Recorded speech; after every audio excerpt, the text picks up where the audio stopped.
माझ्या नवीन वर्षाची सुरुवात तर थेट नव्या चुकीपासून झाली. काय ते पुढे शेअर करते.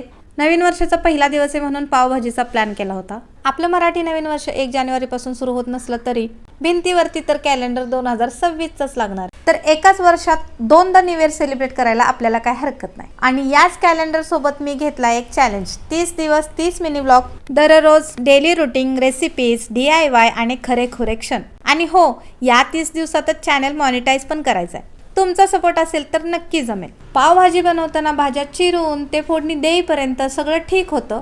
टेस्ट बघितल्यानंतर कळलं की काहीतरी मिसिंग आहे. तर सगळ्यात मेन गोष्ट मिसिंग होती पावभाजी मसाला. मग काय, एवढ्या वर्षाचा कुकिंग एक्सपिरियन्स अशा वेळेस कामी येतो ना. आणि सगळ्यात मोठा केरळचा ट्विस्ट म्हणजे इथे पाव मिळत नाही, त्यामुळे आम्ही ब्रेड भाजून खातो. आणि ब्रेड सोबत सुद्धा ही भाजी खूप छान लागते. तुम्ही पण नक्की ट्राय करून बघा. आता तुम्ही याला पावभाजी म्हणा नाहीतर ब्रेड भाजी म्हणा. नवीन वर्षासाठी गोड म्हणून गुलाबजामही ठेवले. पुन्हा एकदा तुम्हाला नवीन वर्षाच्या खूप साऱ्या शुभेच्छा. चला तर मस्त असा पावभाजीचा बेत तयार आहे. या तुम्ही पण खायला. व्हिडिओ आवडला तर लाईक करा. बाय.